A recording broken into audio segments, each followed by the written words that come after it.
بسم اللہ الفتاح و بہ استعین۔ بزرگان محترم، برادران عزیز، آج ہم حضرت امام شافعی رحمۃ اللہ علیہ کی خاص دعائے، خاص عمل، مسنون عمل ہے جو رسول اللہ صلی اللہ علیہ وسلم نے غزوہ خندق کے موقع پر کیا تھا، پڑھا تھا۔ اللہ عز و جل نے اسی عمل کی برکت سے پروردگار عالم نے کافروں کو شکست دی تھی، مسلمانوں کو غلبہ عطا فرمایا تھا۔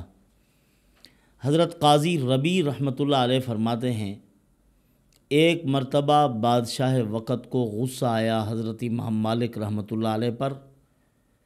اکثر بیشتر یہ دستور رہا ہے دنیا کا، اللہ والوں پر، حق گو علماء اور فقہاء پر بادشاہ ناراض رہے ہیں، ان کے فتاویٰ پر، ان کی باتوں پر ان کو اکثر بیشتر ناراضگی رہی ہے۔ تو بادشاہ کو غصہ آیا، کہا کہ امام شافعی رحمۃ اللہ علیہ کو طلب کیا جائے، اور بہت سخت و سست جملے کہے اس نے امام شافعی رحمۃ اللہ علیہ کے بارے میں۔ حضرت قاضی ربیع رحمۃ اللہ علیہ فرماتے ہیں، جب حضرت امام شافعی رحمۃ اللہ علیہ وہاں پہنچے تو بادشاہ وقت کھڑا ہو گیا، حضرت کا استقبال کیا، خوب اعزاز و اکرام کیا، بہت سا مال ہدیے میں، تحفے میں دیا۔ ایک بات عجیب یہ دیکھی کہ حضرت کے ہونٹ حرکت کر رہے تھے، کچھ نہ کچھ پڑھ رہے تھے۔ قاضی ربیع فرماتے ہیں کہ میں دیکھتا رہا کہ پتہ نہیں یہ کیا پڑھ رہے ہیں، اور بادشاہ پر ایسا کیا اثر ہو گیا ہے کہ عجیب بات ہے، جو تھوڑی دیر پہلے اتنی غضبناک تھا اب کھڑے ہو کر استقبال بھی کر رہا ہے، ہدیے اور تحفے بھی دے رہا ہے۔ تو حضرت امام شافعی رحمۃ اللہ علیہ نے وہ ہدیے، تحفے اور بہت سا مال لیا، راستے میں چلتے آئے اور سارے کا سارا مال انہوں نے راہ خدا میں صرف کر دیا، فقیروں کو، مسکینوں کو، غریبوں کو بانٹ دیا۔ گھر تک پہنچے تو کچھ نہیں تھا۔ حضرت قاضی ربیع رحمۃ اللہ علیہ فرماتے ہیں، جب میں حضرت کے قریب پہنچا، حضرت کی خدمت میں عرض کیا کہ حضرت آپ زبان سے کیا پڑھ رہے تھے؟ حضرت نے بے سند اس کو بیان کیا کہ میں حضرت مالک سے، انہوں نے حضرت نافع سے، اور انہوں نے حضرت عبداللہ ابن عمر رضی اللہ تعالیٰ عنہ سے، پھر انہوں نے حضرت نبی کریم صلی اللہ علیہ وسلم سے یہ سنا تھا کہ غزوہ خندق کے موقع پر رسول اللہ صلی اللہ علیہ وسلم اس آیت مبارکہ کا ورد کر رہے تھے، اور اسی آیت کی برکت سے اللہ عز و جل نے فتح عطا فرمائی، قربانیاں بھی تھی صحابہ کرام کی۔ تو بہرحال جس موقع پر حضور صلی اللہ علیہ وسلم نے جو دعائیں پڑھی ہیں، جو کلمات اور الفاظ اپنی مبارک زبان سے ادا فرمائے ہیں، محدثین نے، صحابہ کرام نے ان کو محفوظ کیا ہے، پھر اس کی یعنی تاثیر سمجھی جاتی ہے اسی موقع پر کہ حضور نے کیا پڑھا۔ جیسے دشمن اکٹھے ہو کر آئے تھے آپ صلی اللہ علیہ وسلم کے ہجرت کے موقع پر، جب حضور ہجرت کر کے مدینہ منورہ تشریف لائے، 100 قبائل کے آدمی تھے، تو اس وقت آپ صلی اللہ علیہ وسلم نے وَجَعَلْنَا مِن بَيْنِ أَيْدِيهِمْ سَدًّا وَمِن خَلْفِهِمْ سَدًّا فَأَغْشَيْنَاهُمْ فَهُمْ لَا يُبْصِرُونَ پڑھا۔ اللہ تعالیٰ نے ان کی آنکھوں سے ان کو محفوظ فرمایا۔ تو خاصیت ہے، اب دشمنوں کے خلاف اس آیت مبارکہ کو پڑھا جائے تو اللہ رب العزت دشمنوں کے شرور سے محفوظ فرما لیتے ہیں۔ تو فقہاء ان کو بھی اللہ پاک اپنی سمجھ بوجھ عطا فرماتے ہیں، اور محدثین کو بھی اللہ پاک اپنی سمجھ بوجھ عطا فرماتے ہیں۔ فقہاء جو مسائل نکالتے ہیں، احادیث سے استخراج کرتے ہیں، تو یہ جو محدثین ہوتے ہیں وہ یہ نہیں کر سکتے۔ یہ فقہاء کرام کو ہی اللہ پاک بتلاتے ہیں کہ اس کا کیا مطلب ہے، اب اس سے کیا کیا مسائل مستنبط کرنے ہیں، وہ نکال لیتے ہیں، آسانی سے مستنبط کرتے ہیں مسائل کو۔ حضرت امام ترمذی رحمۃ اللہ علیہ نے سنن ترمذی لکھی ہے، اور اس کے اندر شمائل ترمذی بھی لکھی، رسول اللہ صلی اللہ علیہ وسلم کے احوال بیان فرمائے، حتیٰ کہ آپ صلی اللہ علیہ وسلم کے مبارک سر سے لے کر پاؤں کے تلووں تک پورے کے پورے احوال بیان فرمائے۔ آپ صلی اللہ علیہ وسلم کے سر مبارک میں کتنے بال سفید تھے وہ بھی بیان کیے، حضور کا مکمل خد و خال بیان کیا، اور اتنی تفصیل کے ساتھ آپ صلی اللہ علیہ وسلم کا حلیہ مبارک بیان کیا گیا، تصویر پر بھی اتنی خوبی کے ساتھ چیزیں معلوم نہ ہو سکتی جتنی محدثین نے آپ صلی اللہ علیہ وسلم کے احوال بیان کر کے حضور کا ایک نقش پیش فرمایا ہے دنیا کے سامنے۔ حضور کی جو تصویر احادیث پاک میں شمائل ترمذی میں پیش کی گئی ہے، یہ کہیں کسی جگہ اس طرح ہو ہی نہیں سکتا کہ کوئی ایسے بیان کر سکے۔ بہت محنت کی ہے محدثین نے۔ اور حضرت امام ترمذی رحمۃ اللہ علیہ خود فرمایا کرتے تھے کہ جس کے پاس میری یہ کتاب ہے، یہ کتاب جس کے گھر کے اندر ہے، تو فرمایا کہ گویا کہ ان کے گھر میں ایک بولتا ہوا نبی ہے، وہ ہوا یتکلم نبی، نبی ہے، بول رہا ہے، یعنی اس کی اس قدر برکت ہے اس کتاب کی۔ ترمذی شریف، اس میں آپ صلی اللہ علیہ وسلم کے یعنی خصائل بیان کیے گئے ہیں، فضائل بیان کیے گئے ہیں، حضور کی زندگی بیان ہوئی ہے، آپ صلی اللہ علیہ وسلم کا حلیہ مبارک بیان کیا گیا، عادات طیبات بیان کی گئی۔ تو یہ محدثین کی اپنی محنت ہے، لیکن جو مسائل سے استخراج فقہا نے کیا ہے وہ انہی کا نصیب تھا۔ حضرت امام اعمش رحمۃ اللہ علیہ نے ایک مرتبہ ایک روایت بیان کی، دوسرے دن مسئلہ چلا کہ جب طلاق ہوتی ہے تو ایک طلاق کے بعد رجوع ہو سکتا ہے یا نہیں ہو سکتا، طلاق واقع ہوتی بھی ہے یا نہیں ہوتی۔ اور مسئلہ یہ تھا کہ اگر طلاق حیض کے ایام میں دی جائے تو بعض فقہا فرماتے تھے طلاق ہوتی بھی نہیں، ایک طلاق واقع نہیں ہوتی۔ تو حضرت امام اعظم ابو حنیفہ رحمۃ اللہ علیہ دوسرے دن حضرت امام اعمش رحمۃ اللہ علیہ کو ملے، مسئلہ بیان فرمایا۔ مسئلہ کیا بھئی؟ طلاق اگر حیض میں بھی دی جائے تو طلاق واقع ہو جاتی ہے۔ حضرت امام اعمش رحمۃ اللہ علیہ نے فرمایا آپ کو کیسے پتہ چلا ہے؟ انہوں نے فرمایا کہ کل جو آپ نے حدیث پاک بیان کی ہے اسی حدیث سے یہ مسئلہ میں نے مستنبط کیا ہے۔ انہوں نے فرمایا وہ کیسے؟ کہا کہ آپ نے حضرت عبداللہ ابن عمر رضی اللہ تعالیٰ عنہ کے متعلق ایک روایت پیش فرمائی کہ حضرت عبداللہ ابن عمر رضی اللہ تعالیٰ نے اپنی بیوی کو طلاق دی تھی، اور ایام حیض تھے، مینسز کے ایام تھے، تو پھر حضرت عمر رضی اللہ تعالیٰ عنہ نے یہی واقعہ رسول اللہ صلی اللہ علیہ وسلم کی خدمت میں پیش فرمایا۔ آپ صلی اللہ علیہ وسلم نے فرمایا کہ جاؤ عبداللہ ابن عمر سے کہو اگر ایک طلاق دی ہے تو رجوع کر لے۔ اب اس سے کیسے معلوم ہو رہا ہے کہ طلاق واقع ہو جاتی ہے؟ فرمایا کہ حضرت اگر طلاق نہ ہوتی تو حضور فرماتے جاؤ اس سے کہو کہ زندگی گزارے، کوئی طلاق نہیں ہوئی۔ یہ جو رجوع کے بارے میں الفاظ ہیں، رجوع کے الفاظ ہیں، یہ بتلا رہے ہیں کہ طلاق واقع ہو چکی ہے تو رجوع کرو نا، اگر طلاق ہی نہ ہوتی تو رجوع کس چیز کا؟ تو حضرت امام اعمش رحمۃ اللہ خوش ہو گئے، حضرت کے علم کو دیکھا، خوشی کا اظہار فرمایا۔ فقہا نے بڑی محنت کی ہے۔ تو حضرت امام شافعی رحمۃ اللہ علیہ بھی اسی سلک کے آدمی ہیں، اسی سلسلے کے آدمی ہیں، بہت بڑے فقیہ ہیں اور سب صاحب نسبت ہیں، اللہ کے قرب والے لوگ ہیں، سینہ بسینہ ان کو دین اللہ نے عطا فرمایا ہے، سینہ بسینہ۔ اسی طرح ایک فقیہ وقت تھے، وہ فقہ میں مہارت رکھتے تھے، اور ایک بہت بڑے محدث، وہ حدیث پاک میں مہارت رکھتے تھے، رسول اللہ صلی اللہ علیہ وسلم کی احادیث کو خوب جانتے تھے۔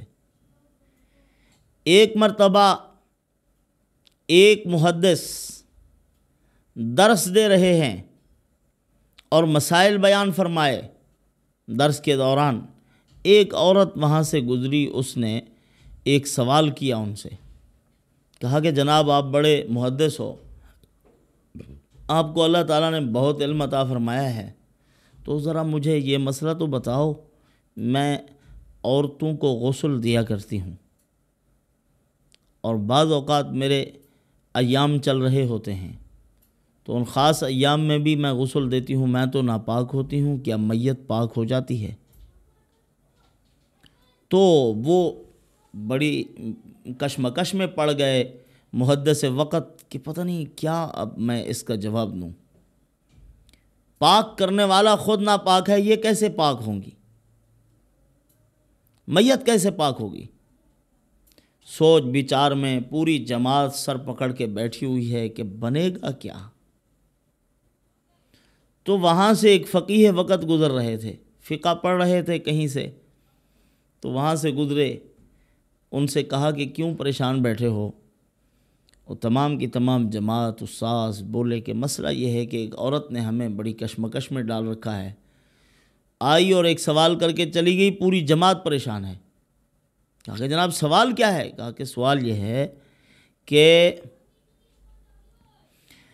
عورت ناپاکی کے ایام میں ہے اور میت کو غسل دیتی ہے، ثواب بھی حاصل ہوتا ہے، میت کو غسل دینے پر اللہ پاک اجر بھی عطا فرماتے ہیں۔ حدیث پاک میں ہے جس نے میت کو غسل دیا اور غسل دیتے ہوئے اس کو کوئی عیب نظر آیا اور کاتا ماں اس عیب کو اس نے چھپا لیا، اللہ پاک اس کی زندگی کے 40 کبیرہ گناہ معاف فرما دیں گے۔ اس ثواب کی حرص ہونی چاہیے۔ آج کل میت کو غسل دینے سے کراہت کی جاتی ہے، کئی مقامات ایسے آتے ہیں، ہم چلتے رہتے ہیں، اکثر میں علاقوں میں گھومتا رہتا ہوں، جنازے پڑھانے کا مسئلہ بھی رہتا ہے اور کبھی کہیں غسل دینے کا موقع بھی آ جاتا ہے، تو اپنے قریبی رشتہ دار اولادیں دور کھڑے رہتے ہیں، ارے بے وقوف آؤ ادھر غسل دو، جو شریک ہو جائیں گے ان کو بھی ثواب ملے گا، کراہت کر کے کھڑے رہتے ہیں وہ۔ اگر زبردستی کسی نے کہہ دیا کہ او بیٹا آپ کا بھی حق ہے اپنے ابا کو غسل دو، تو ناک بھوں چڑھا کے آئیں گے اور 2-4 پانی کے قطرے پھینک کے چلے جائیں گے۔ تو یہ اتنے بڑے اجر و ثواب کی بات ہے، تو یہ حاصل کرنا چاہیے۔ کبیرہ گناہ جتنے اعمال احادیث پاک میں بیان کیے گئے ہیں، ان پر اللہ رب العزت نے کبیرہ گناہوں کی بخشش کا وعدہ نہیں فرمایا، سب صغیرہ گناہ معاف ہوتے ہیں۔ 2 عمل ایسے ہیں جن پر کبیرہ گناہوں کی بخشش کا وعدہ فرمایا، ایک میت کو غسل دینا، دوسرا صلاۃ و تسبیح پڑھنا، ان پر اللہ پاک کبیرہ گناہ معاف فرماتے ہیں۔ اور صلاۃ و تسبیح ایک ایسا عمل ہے کہ علماء نے اکابر نے فرمایا ہے کہ مصائب کے دفعے کے لیے صلاۃ و تسبیح سے مجرب عمل ہم نے نہیں دیکھا، یہ بہت مجرب ہے۔ جب بھی کوئی مشکل مسئلہ زندگی میں پیش آ جائے، آپ صلاۃ و تسبیح پڑھ کے دعا کر کے دیکھو، اللہ تعالیٰ کیسے قبول کرتے ہیں۔ تو میں کہتا ہوں تجربہ اگر کرنا ہو دعاؤں کے بارے میں، تو اکثر والد اپنی اولاد کے لیے دعا کر کے دیکھے، سیدھی عرش پر جاتی ہے۔ تہجد کے ٹائم دعا مانگ کے صبح کو جب دیکھے گا اپنے بیٹے کو، اس کے اندر اثر دیکھے گا، یقیناً قبول ہیں دعائیں یہ۔ تو بہرحال انہوں نے کہا کہ یہ مسئلہ ہے، ایک عورت نے یہ ہم سے سوال کیا ہے کہ غسل دینے والی خود ناپاک ہے، میت پاک ہوگی کہ نہیں ہوگی؟ انہوں نے کہا واہ واہ، یہ بھی کوئی مسئلہ ہے؟ آپ کے سامنے احادیث موجود ہیں، حدیث پاک کے اندر یہ مسئلہ حل ہوا کھڑا ہے۔ انہوں نے فرمایا وہ کیسے؟ فرمایا کہ پڑھو، حدیث پاک میں ہے رسول اللہ صلی اللہ علیہ وسلم حالت اعتکاف میں ہوا کرتے تھے، اور اما عائشہ رضی اللہ تعالیٰ عنہ فرماتی ہیں ان ایام میں وَأَنَا حَائِضٌ، میں حالت جنابت میں ہوتی تھی، آپ صلی اللہ علیہ وسلم اپنا سر مبارک کھڑکی سے ادھر کرتے تو میں آپ صلی اللہ علیہ وسلم کے سر مبارک کو دھو لیا کرتی تھی، اس حال میں کہ میں حائضہ ہوتی تھی۔ تو فرمایا کہ یہ دیکھو، خود تو حضرت عائشہ رضی اللہ تعالیٰ عنہ پاکیزگی کے ایام میں نہیں ہیں، لیکن حضور کا سر مبارک دھو رہی ہیں، اور حضور صلی اللہ علیہ وسلم اسی حالت میں ہیں، اعتکاف میں بھی ہیں۔ آپ صلی اللہ علیہ وسلم صحابہ کرام کو نمازیں بھی پڑھا رہے ہیں۔ اس سے معلوم ہوا کہ اگر کوئی آدمی ناپاک ہے، عورت جس کو شرعی مجبوری ہے، وہ اگر میت کو غسل دیتی ہے تو وہ پاک ہو جاتی ہے، اس کی پاکیزگی پر کوئی اثر نہیں پڑتا۔ یہ مسئلہ حدیث پاک سے بیان کیا گیا۔ تو فقہائے کرام کا کام کیا ہے؟ احادیث سے مسائل کو مستنبط کر لینا، احادیث پاک سے مسائل کا استخراج کرنا، یہ فقہائے کرام کی محنت ہے۔ محدثین کرام کی کیا محنت ہے؟ محدثین کا یہ کام ہے کہ احادیث کا ذخیرہ کرنا، احادیث کو یاد کرنا۔ لاکھوں احادیث یاد ہوتی تھی بڑے بڑے محدثین کو۔ ایک مرتبہ ایک شاگرد تھے ایک بہت بڑے محدث کے پاس، جاتے احادیث پڑھتے، پھر گھر میں آتے، تاخیر ہو جاتی، بیوی چیخو پکار کرتی۔ یہ شروع سے مسئلہ آ رہا ہے، بیویوں کو اپنے شوہروں سے گلہ رہتا ہے کہ وقت نہیں دیتے۔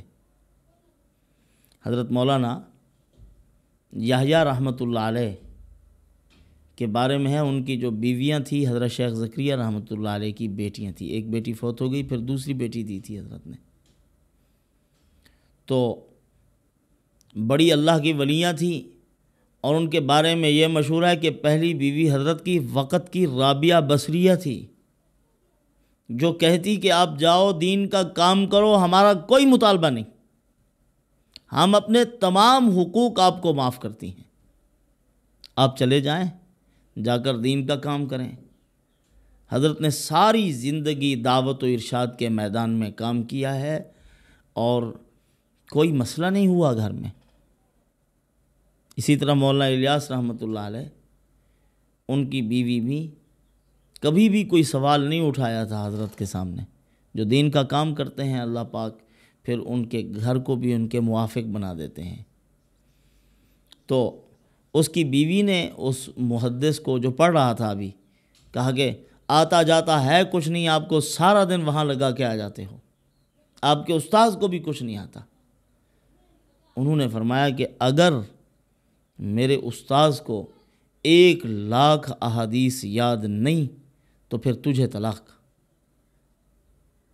اب تھوڑی دیر کے بعد پریشانی ہوئی کہ پتہ نہیں استاذوں کو 1,00,000 احادیث یاد بھی ہے یا میں اپنی بیوی کو طلاق دے بیٹھا۔ پھر وہ چلے گئے، اپنے استاذ محترم کی خدمت میں حاضر ہوئے، عرض کیا حضرت مجھ سے یہ غلطی ہو گئی ہے، میں اس طرح کہہ بیٹھا۔ فرمایا جاؤ جاؤ بیوی کے ساتھ زندگی بسر کرو، کوئی مسئلہ نہیں۔ ایک احادیث تو مجھے اس طرح یاد ہے جس طرح حافظ قرآن کو سورۃ فاتحہ یاد ہوتی ہے، 1,00,000 احادیث اسی طرح ازبر یاد ہیں مجھے۔ ویسے تو بہت سی روایات، 1,00,000 احادیث کی حیثیت سورۃ فاتحہ کی طرح ہے۔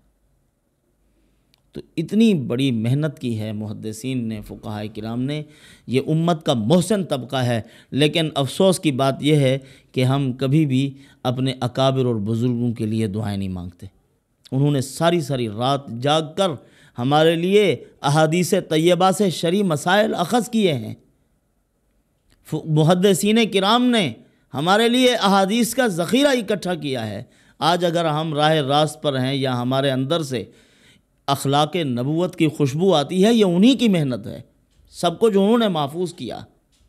تو پھر ہمیں محدثین اور فقہائے کرام کے لیے دعاؤں کا خوب اہتمام کرنا چاہیے۔ یہ امت کا محسن طبقہ ہے۔ تو بہرحال حضرت امام شافعی رحمۃ اللہ علیہ جس روایت کو پیش فرمایا، اور غزوہ خندق کے موقع پر جب کہ پورے عرب کے لوگ اکٹھے ہو کر رسول اللہ صلی اللہ علیہ وسلم پر حملہ کر رہے تھے، آپ کی جماعت پر یہ مٹھی بھر لوگ تھے بیچارے مدینہ منورہ میں، اور مدینہ منورہ میں رہنے والے قبائل، اور اسی طرح مدینہ منورہ میں رہنے والے جو رہائش پذیر تھے منافق، وہ بھی مشرکین کے ساتھ ملے، یہ قبائل بھی مشرکین کے ساتھ ملے، اور خیبر میں بیٹھے ہوئے یہود بھی مشرکین کے ساتھ ملے، ان کو کہا اکٹھے ہو کر آؤ اور حضور پر حملہ کرو، ہم تمہارے ساتھ ہیں۔ یہ سب غزوہ خندق کے موقع پر تمام عرب قبائل بھی اکٹھے ہوئے، اور ادھر مدینہ منورہ کے قرب میں رہنے والے لوگ یہ بھی سازشیں کر رہے تھے۔ اسی موقع پر رسول اللہ صلی اللہ علیہ وسلم نے خندق کھودی اور یہ آیت مبارکہ پڑھ رہے تھے، شاہد اللہ انہ لا الہ الا ہو والملائکۃ واولو العلم قائما بالقسط لا الہ الا هو العزیز الحکیم۔ امام غالب القطان رحمۃ اللہ علیہ کی بھی میں نے ایک دن روایت پیش کی تھی، انہوں نے اپنے استاد سے یہی آیت تہجد کے وقت پڑھتے ہوئے سنی تھی۔ تہجد کے وقت اپنے استاد سے کہا اس کے متعلق جو روایت ہے مجھے بیان کیجئے۔ انہوں نے فرمایا 1 سال آپ کو یہاں رہنا پڑے گا۔ تو پھر وہ 1 سال تک پھر حضرت کی خدمت میں رہے، جبکہ علم پڑھ چکے تھے وہ، اسی ایک روایت کے لیے 1 سال تک ان کی خدمت میں رہے۔ آیت بھی یعنی یہ آیت اور حدیث پاک جو ہے وہ حدیث فضائل میں سے ہے، حدیث احکام میں سے نہیں۔ حدیث فضائل جو ہیں وہ احادیث احکام سے درجے میں کم ہیں، پھر بھی اس کے لیے وہ رہے ہیں کہ مجھے یہ حدیث معلوم ہو جائے اور اس آیت کی فضیلت کا پتہ چل جائے۔ تو یہ آیت بہت مجرب ہے، اس آیت مبارکہ کو پڑھو۔ امام شافعی رحمۃ اللہ علیہ نے قاضی ربیع سے فرمایا تھا کہ میں نے یہی آیت مبارکہ پڑھی ہے اس کے سامنے، تو اللہ رب العزت نے اس کو نرم کر دیا ہے، وہ مقابلے پہ نہ اترا بلکہ ہدیے تحفے دے کے روانہ کیا۔ اللہ تعالیٰ انہی معروضات پر عمل کی توفیق عطا فرمائے۔ وما علینا۔